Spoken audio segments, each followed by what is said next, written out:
What comes to your mind when you think of deadly weapons, murder, crime, or violence? I assure you that you are probably thinking of violent people, or maybe even serial killers. If that is what you were thinking, you thought right. People who commit these kinds of crimes with deadly weapons and deadly thoughts are usually get caught in most cases and are classified as violent criminals. If this person has any of the traits I will mention momentarily, it is a very good chance that that person is a serial killer. So there are 10 most common traits that a serial killer will have. The first one is antisocial behavior. These people often do not have very many friends in or out of school, if any friends, and oftentimes will be social at first, then rapidly lose interest and become antisocial. Second one is arson. If they are interested in fire or setting things on fire at an early age, the power and control they have makes them feel unstoppable. The third one is torturing small animals. One of the strongest warning signs is the torture of animals. If children are torturing small animals such as squirrels, birds, cats, or dogs with no remorse, they are likely to be sociopaths. The fourth one is if they come from a bad family. Unstable families with criminal, psychiatric, or alcohol histories are often the first target of a serial killer. The fifth one is childhood abuse. They often are abused physically or sexually by a close family member. If this happens, it's usually one of the most saw signs in a serial killer. And they feel small, humiliated, or helpless, so they will instill this on their victims. The sixth one is substance abuse. They often have a problem with drugs or alcohol. Seventh is voyeurism, which is a perversion in which a person receives sexual gratification on seeing the genitalia of others or witnessing sexual behavior. So this could be anything from like porn or having a fetish to something weird. The eighth one is intelligence. They're often very smart and they have the IQ of 113. And the more disorganized ones have the IQ of 93, which is still pretty good. The ninth one is struggling keeping their jobs. Even if they are intelligent, they sometimes struggle to keep a job if they are working in unskillful labor. And the 10th one is bedwetting, a common but discredited trait by some. Wetting the bed over age 5 is demeaning to the child. Some cases up to age 12, it is a positive trait for a serial killer into adulthood. The second point that I will point out is how profilers come up with these traits. Profiles have learned to narrow down characteristics of people who kill other people from the 20s almost to the 70s. Determining traits of a serial killer was not very successful. It came down to if there were certain bumps on their heads, or how tall or how much they weighed. Obviously, that's not how they do it now, because obviously a bunch of us would probably be classified as serial killers.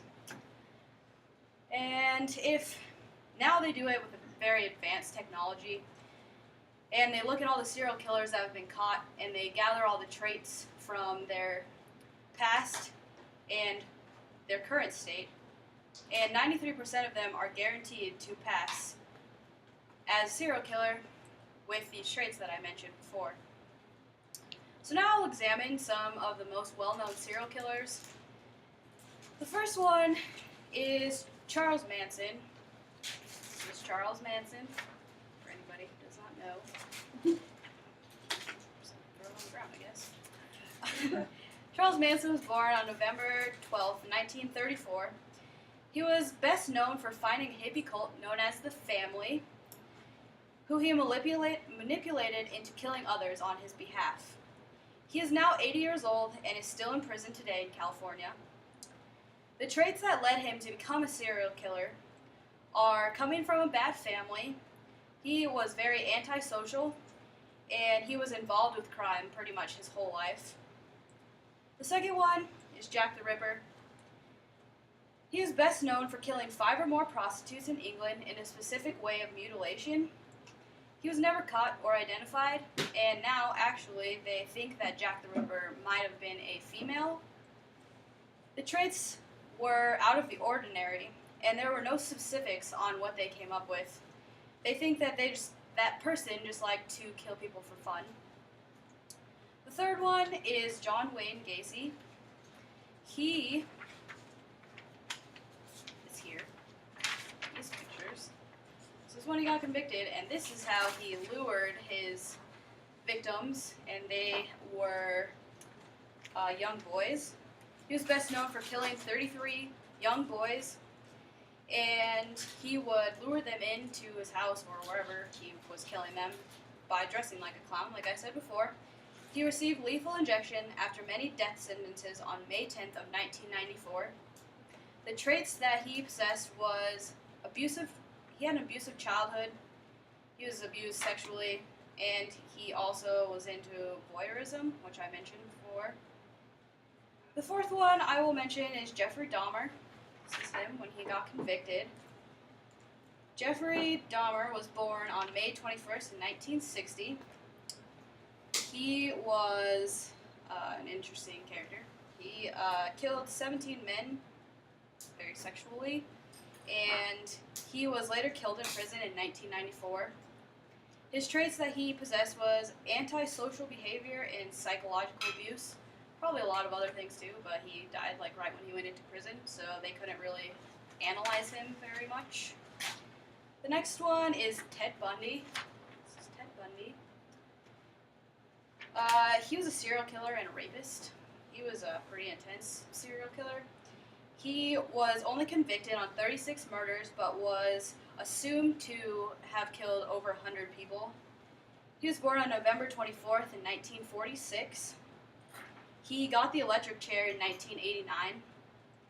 His traits were childhood abuse, family life was pretty bad, anti-socialism, and he was into voyeurism.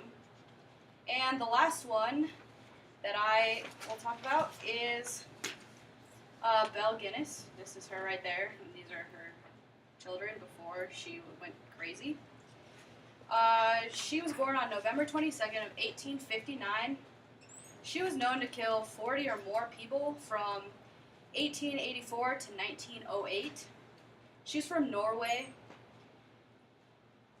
She would lure them to her house and take their money, older men, and then she was never actually caught, and there was no death certificate, but she would be 115 by now, so there's no worrying there. So, in conclusion, I think it's pretty fascinating, serial killers and their traits of what makes them a serial killer. Even the simplest things, like bedwetting, who knew? Bedwetting when you were 5 and older would consider you to be a serial killer. So, the smallest traits can lead to something much more serious than we wanted to hear. It's the audience.